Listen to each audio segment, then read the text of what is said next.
जय जय शंकर हर हर शंकर जय जय शंकर हर हर शंकर जय जय शंकर हर हर शंकर जय जय शंकर हर हर शंकर जय जय शंकर हर हर शंकर जय जय शंकर हर हर शंकर जय जय शंकर हर हर शंकर जय जय शंकर हर हर शंकर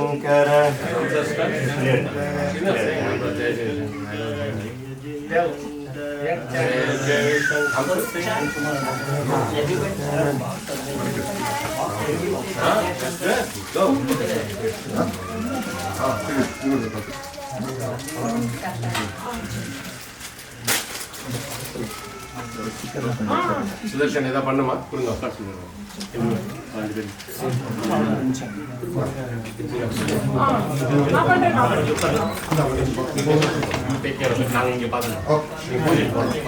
தெரியுதா உங்களுக்கு பூஜா தெரியுதா இப்போ கொஞ்சம் பெட்டரா தெரியும் okay Best is in the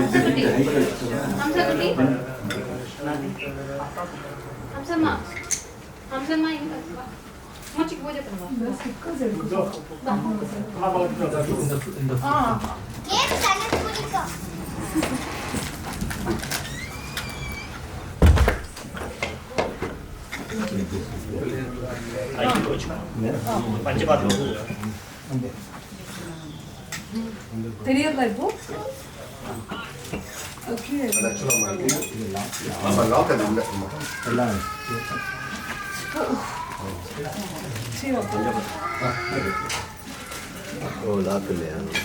गुरुर्ब्रह्मा गुरुर्विष्णु गुरुदेवो महेश्वरः गुरुः साक्षात् परं ब्रह्म तस्मै श्री गुरवे नमः आगमार्थं देवानां गमनार्थं सुरक्षां गन्धारं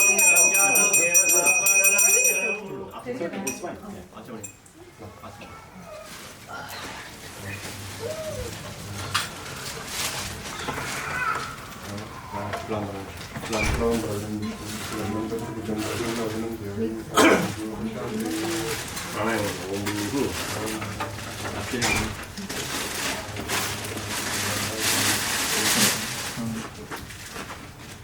नमो पार्थ समस्त दुरिदक्षेद्वारा श्री परमेश्वर प्रीत्यर्थं करिष्यमाणस्य कर्मणः निर्विघ्नेन परिसमाप्त्यर्थं आदौ विघ्नेश्वर पूजां च करिष्ये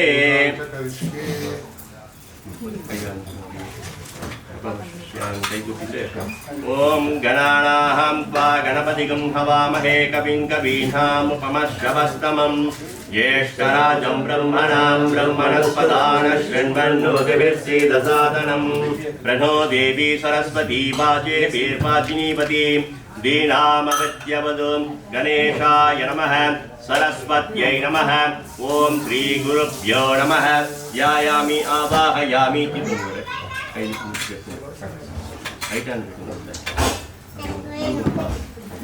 अस्मिन् बिम्बे महागणपते नमः महागणपतिं ध्यायामि आवाहयामि आसनं समर्पयामि वाद्यं समर्पयामि अर्घ्यं समर्पयामि मधुपर्कं समर्पयामि आचमनीयं समर्पयामि स्नानं समर्पयामि स्नानानन्तरमाचमनीयं समर्पयामि वस्त्रार्थम् अक्षदाने समर्पयामि यज्ञोपवीतम् अक्षदाने समर्पयामि आभरणार्थम् अक्षदाने समर्पयामि दिव्यपरिमलगन्धान् धारयामि हरिद्रा कुङ्कुमं समर्पयामि अक्षदाने समर्पयामि पुष्पैः सम्पूजयामि ओम सुमुखाय नमः ओम एकदन्ताय नमः ओम कपिलाय नमः ओम गजकर्णकाय नमः ओम लंबोदराय नमः ओम विकटाय नमः ओम विघ्नराजाय नमः ओम विनायकाय नमः ओम धूमकेतवे नमः ओम गणाध्यक्षाय नमः ओम बालचंद्राय नमः ओम गजाननाय नमः ओम वक्रतुंडाय नमः ओम शूर्पकर्णाय नमः ओम हेरंबाय नमः ओम स्कंदपूर्वजाय नमः ओम वरसिद्धिविनायकाय नमः वक्रतुंड महाकाय सूर्यकोटि समप्रभ निर्विघ्नं कुरु मे देव सर्वकार्येषु सर्वदा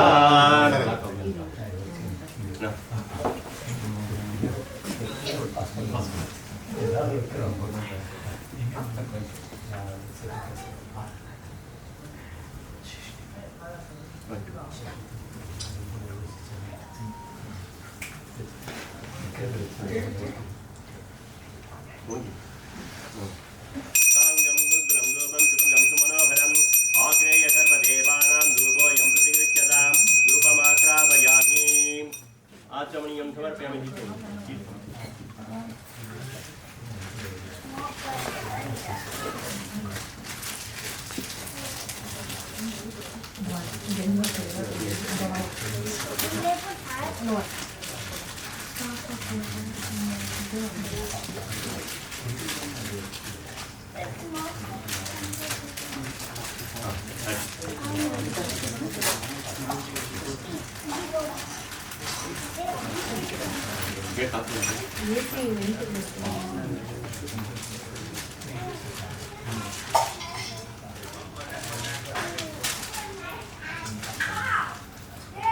அதே காமிச்சிருங்க அதே காமிச்சிருமா ஆமா அவ்வளவுதான் மெல்லமா இருக்கும்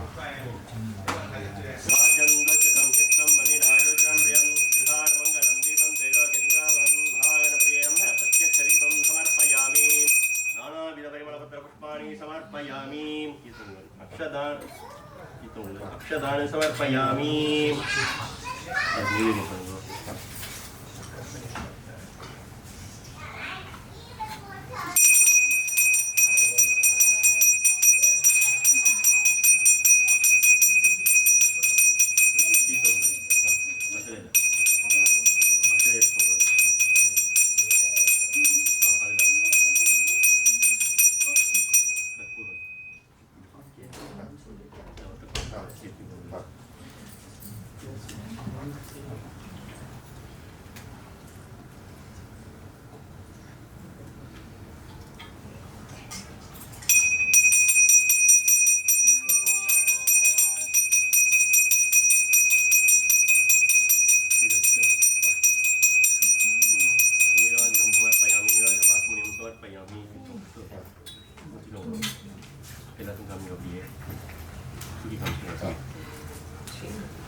नमोपात समस्त गुरुदक्षिण द्वारा श्री परमेश्वर प्रीत्यर्थम श्री श्री श्री साक्षात शंकर स्वरूप विश्ववंद्य पदाम्बुज आदिशंकर भगवत्पाद परमानुग्रह विशेषण श्री श्री श्री चंद्रशेखरेंद्र सरस्वती महास्वामिनां अनुग्रहेण प्रसादेन च ब्रह्मीभूत श्री श्री श्री जयेन्द्र सरस्वती स्वामिनां कारुण्येन च कांची कामकोटि पीठाधिपति श्री श्री श्री शंकर विजयेन्द्र सरस्वती स्वामिनां आशीर्वादेन च श्री श्री श्री सत्य चंद्रशेखरेंद्र सरस्वती शंकराचार्य स्वामिनां आशीर्वादेन च अस्मिन्ने भूमण्डले जीवितानां सर्वेषां मनुष्याणां मृगाणां पशुपक्षिणां स्थावरजङ्गमानां क्षेमार्थं वृष्टिप्राप्त्यर्थं लोकक्षेमार्थं च आदिशंकर भगवत्पादादि येषु पादुकेषु यथाशक्ति ध्यान आवाहनादि षोडशोपचार पूजां च करिष्ये। श्रुतिस्मृति पुराणानाम् आलयं करुणालयं नमामि भगवत्पादशङ्करं लोकशङ्करम् अपार करुणा सिन्धुं ज्ञानदं शान्तरूपिणं श्रीचन्द्रशेखर गुरुं प्रणमामि मुदान्महम् अदन्तेवासि पर्यं च जीवोदाहरण तत्परं श्रीजयेन्द्र गुरुं पूज्यं प्रणमामि मुदान्महम्। चतुर्दक्षवयः प्राप्य सन्न्यासं सुमहामतिं नमामि शङ्करारम्भं श्री वितिकेन्द्र सरस्वतीं सत्यनारायण क्षेत्रा सत्यव्रतमुपागतम् आश्रये कामकोटीशं सत्य श्री चन्द्रशेखरं जगद्गुरवे नमः। जगद्गुरूणां पादुकाभ्यो नमः। पुष्पं ध्यायामि आवाहयामि अपि स्नानपेतुं कुर्मः।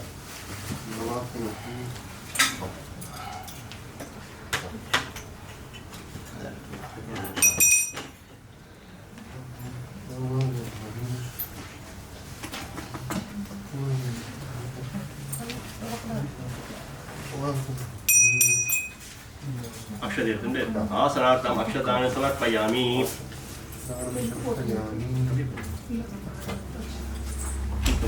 वाद्योपाद्यं समर्पयामि। अर्घ्यं समर्पयामि। आचमनीयं समर्पयामि। औपचारिकस्नानं समर्पयामि। स्नानानन्तरमाचमनं समर्पयामि। अक्षतेर्तुण्डे वस्त्रार्थम् अक्षतानि समर्पयामि।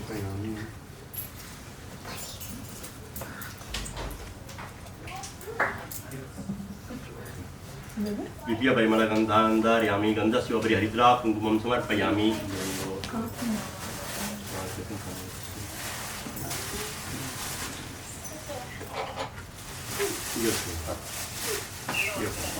अक्षतानि समर्पयामि। पुष्पैः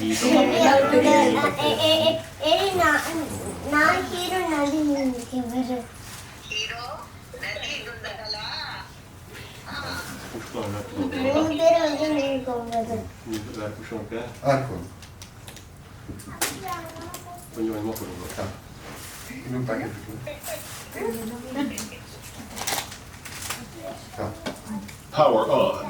Bluetooth mode. USB mode. ओम गुरुर्ब्रह्मा गुरुर्विष्णु गुरुर्देवो महेश्वरः गुरुः साक्षात् परं ब्रह्म तस्मै श्री गुरवे नमः। श्रुतिस्मृतिपुराणानाम् आलयं करुणालयं नमामि भगवत्पादशङ्करं लोकशङ्करम्। ओम श्री शंकर भगवत्पाद अष्टोत्तरशतनामावलिः। ओम श्री शंकराचार्यवर्याय नमः। ओम ब्रह्मज्ञानप्रदायकाय नमः। ओम अज्ञानतिमिरादित्याय नमः। ओम सुज्ञानाम्बुधिचन्द्रमसे नमः। ओम वर्णाश्रमप्रतिष्ठात्रे नमः। ओम श्रीमते नमः। ओम मुक्तिप्रदायकाय नमः। ओम शिष्योपदेशनिरताय नमः। ओम भक्ताभीष्टप्रदायकाय नमः। ओम सूक्ष्मतत्त्वरहस्यज्ञाय नमः। ओम कार्याकार्यप्रबोधकाय नमः। ओम ज्ञानमुद्राञ्चितकराय नमः। ओम शिष्यहृत्तापहारकाय नमः। ओम परिव्राज्याश्रमोद्धत्रे नमः। ओम सर्वतन्त्रस्वतन्त्रधिये नमः। ओम अद्वैतस्थापनाचार्याय नमः। ओम साक्षात् शङ्कररूपभृते नमः। ओम षण्मतस्थापनाचार्याय नमः। ओम त्रयीमार्गप्रकाशकाय नमः। ओम वेदवेदान्ततत्त्वज्ञाय नमः। ओम दुर्वादिमतखण्डनाय नमः। ओम वैराग्यनिरताय नमः। ओम शान्ताय नमः। ओम संसारार्णवतारकाय नमः। ओम प्रसन्नवदनाम्भोजाय नमः। ओम परमार्थप्रकाशकाय नमः। ओम पुराणस्मृतिसारज्ञाय नमः। ओम नित्यतृप्ताय नमः। ॐ महते नमः ॐ शुचये नमः ॐ नित्यानन्दाय नमः ॐ निरातङ्काय नमः ॐ निस्सङ्गाय नमः ॐ निर्मलात्मकाय नमः ॐ निर्ममाय नमः ॐ निरहङ्काराय नमः ॐ विश्ववन्द्यपदाम्बुजाय नमः ॐ सत्त्वप्रधानाय नमः ॐ सद्भावाय नमः ॐ सङ्ख्यातीतगुणोज्ज्वलाय नमः ॐ अनघाय नमः ॐ सारहृदयाय नमः ॐ सुधिये नमः ॐ सारस्वतप्रदाय नमः ॐ सत्यात्मने नमः ॐ पुण्यशीलाय नमः ॐ साङ्ख्ययोगविचक्षणाय नमः ॐ तपोराशये नमः ॐ महातेजसे नमः ॐ गुणत्रयविभागविदे नमः ॐ कलिघ्नाय नमः ॐ कालधर्मज्ञाय नमः ॐ तमोगुणनिवारकाय नमः ॐ भगवते नमः ॐ भारतीजेत्रे नमः ॐ शारदाह्वानपण्डिताय नमः ॐ धर्माधर्मविभागज्ञाय नमः ॐ लक्ष्यभेदप्रदर्शकाय नमः ॐ नादबिन्दुकलाभिज्ञाय नमः ॐ योगिहृत्पद्मभास्कराय नमः ॐ अतीन्द्रियज्ञाननिधये नमः ॐ नित्यानित्यविवेकवते नमः ॐ चिदानन्दाय नमः ॐ चिन्मयात्मने नमः ॐ परकायप्रवेशकृते नमः ॐ अमानुषचरित्राढ्याय नमः ॐ क्षेमदायिने नमः ॐ क्षमाकराय नमः ॐ भव्याय नमः ॐ भद्रप्रदाय नमः ॐ भूरिमहिम्ने नमः ॐ विश्वरञ्जकाय नमः ॐ स्वप्रकाशाय नमः ॐ सदाधाराय नमः ॐ विश्वबन्धवे नमः ॐ शुभोदयाय नमः ॐ विशालकीर्तये नमः ॐ वागीशाय नमः ॐ सर्वलोकहितोत्सुकाय नमः ॐ कैलासयात्रा सम्प्राप्तचन्द्रमौळिप्रपूजकाय नमः ॐ काश्यां श्रीचक्रराजाख्ययन्त्रस्थापनदीक्षिताय नमः ॐ श्रीचक्रात्मकताटङ्कपोषिताम्बा मनोरथाय नमः ॐ श्रीब्रह्मसूत्रोपनिषद्भाष्यादिग्रन्थकल्पकाय नमः ॐ चतुर्दिक्चतुराम्नाय प्रतिष्ठात्रे नमः ॐ महामतये नमः ॐ द्विसप्ततिमतोच्छेत्रे नमः ॐ सर्वदिग्विजयप्रभवे नमः ॐ काषायवसनोपेताय नमः ॐ भस्मोद्धूलितविग्रहाय नमः ॐ ज्ञानात्मकैकदण्डाढ्याय नमः ॐ कमण्डलुलसत्कराय नमः ॐ व्याससन्दर्शनप्रीताय नमः ॐ भगवत्पारसंज्ञकाय नमः ॐ चतुष्षष्टिकलाभिज्ञाय नमः ॐ ब्रह्मराक्षसमोक्षदाय नमः ॐ सौन्दर्यलहरे मुख्यबहुस्तोत्रविधायकाय नमः ॐ श्रीमन्मण्डनमिश्राख्यस्वयम्भूजसन्नुताय नमः ॐ तोटकाचार्यसम्पूज्याय नमः ॐ पद्मपादार्चिताङ्घ्रिकाय नमः ॐ हस्तामलकयोगेन्द्रब्रह्मज्ञानप्रदायकाय नमः ॐ सुरेश्वरादिषट्शिष्यसन्न्यासाश्रमदायकाय नमः ॐ निर्व्याजकरुणामूर्तये नमः ॐ जगत्पूज्याय नमः ॐ जगद्गुरवे नमः ॐ भेरीपटः वाद्यादिराजलक्षणलक्षिताय नमः ॐ सकृत्स्मरणसन्तुष्टाय नमः ॐ सर्वज्ञाय नमः ॐ ज्ञानदायकाय नमः ॐ आदिशङ्करभगवत्पादाचार्येभ्यो नमः ॐ हरि ओम महास्वामी पादाष्टोत्तरशतनामावलिः ओम श्री कांची कामकोटि पीठाधीश्वराय नमः ओम श्री चंद्रशेखरेंद्र सरस्वती गुरुभ्यो नमः ओम संन्यासाश्रम शिखराय नमः ओम काषायदण्डधारिणे नमः ओम सर्वपीडापहारिणे नमः ओम स्वामीनाथ गुरवे नमः ओम करुणासागराय नमः ओम जगदाकर्षण शक्तिमते नमः ओम सर्वचराचर हृदयस्थाय नमः। ओम भक्त परिपालक श्रेष्ठाय नमः। ओम धर्म परिपालकाय नमः। ओम श्री जयेंद्र सरस्वत्याचार्याय नमः। ओम श्री विजयेंद्र सरस्वती पूजिताय नमः। ओम शिवशक्ति स्वरूपाय नमः। ओम भक्तजन प्रियाय नमः। ओम ब्रह्म विष्णु शिवैक्य स्वरूपाय नमः। ओम कांची क्षेत्रवासाय नमः। ओम कैलास शिखरवासाय नमः। ओम स्वधर्म परिपोषकाय नमः। ओम चातुर्वर्ण्य संरक्षकाय नमः। ओम लोकरक्षण संकल्पाय नमः। ओम ब्रह्मनिष्ठापराय नमः। ओम सर्वपापहराय नमः। ओम धर्मरक्षण संतुष्टाय नमः। ओम भक्तार्पितधन स्वीकर्त्रे नमः। ओम सर्वोपनिषत्सारज्ञाय नमः। ओम सर्वशास्त्रगम्याय नमः। ओम सर्वलोकपितामहाय नमः।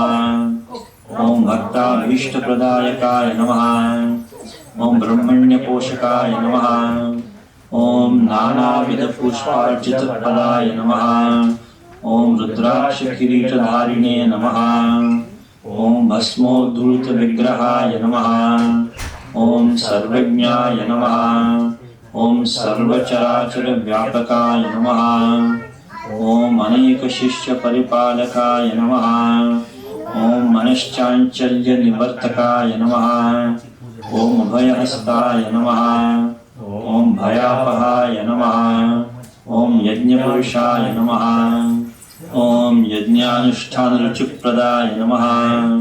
ओम यज्ञ संपन्नाय नमः। ओम यज्ञ सहायकाय नमः। ओम यज्ञ फलदाय नमः। ओम यज्ञ प्रियाय नमः। ओम उपमान रहिताय नमः। ओम स्फटिक तुलसी रुद्राक्ष हारधारिणे नमः। ओम चातुर्वर्ण्य समदृष्टये नमः। ओम ऋग्यजुस्सामाथर्वण चतुर्वेद संरक्षकाय नमः। ओम दक्षिणामूर्ति स्वरूपाय नमः। ओम जाग्रत स्वप्न सुषुप्तावस्थातीताय नमः। ओम कोटि सूर्य तुल्य तेजोमय शरीराय नमः। ओम साधु संघ संरक्षकाय नमः। ओम अश्वगज गो पूजा निर्वर्तकाय नमः। ओम गुरुपादुका पूजा धुरंधराय नमः। ओम कनकाभिषिक्ताय नमः। ओम स्वर्ण बिल्व दल पूजिताय नमः। ओम सर्वजीव मोक्षदाय नमः। ओम मूकवाग्दान निपुणाय नमः। ओम नेत्र दीक्षादानाय नमः। ओम द्वादशलिंग स्थापकाय नमः। ओम गानरसज्ञाय नमः। ओम ब्रह्मज्ञानोपदेशकाय नमः। ओम सकलकला सिद्धिदाय नमः। ओम चातुर्वर्ण्य पूजिताय नमः। ओम अनेक भाषा संभाषण कोविदाय नमः। ओम अष्टसिद्धिप्रदायकाय नमः। ओम श्री शारदा मठ सुस्थिताय नमः। ओम नित्यान्नदान सुप्रीताय नमः। ओम प्रार्थना मात्र सुलभाय नमः। ओम पादयात्रा प्रियाय नमः। ओम नानाविधमत पंडिताय नमः। ओम श्रुति स्मृति पुराणज्ञाय नमः। ओम देवयक्ष किन्नर किं पुरुष पूज्याय नमः। ओम श्रवणानंद कर कीर्तये नमः। ओम दर्शनानंदाय नमः। ओम अद्वैतानंद भरिताय नमः। ओम अव्याज करुणामूर्तये नमः।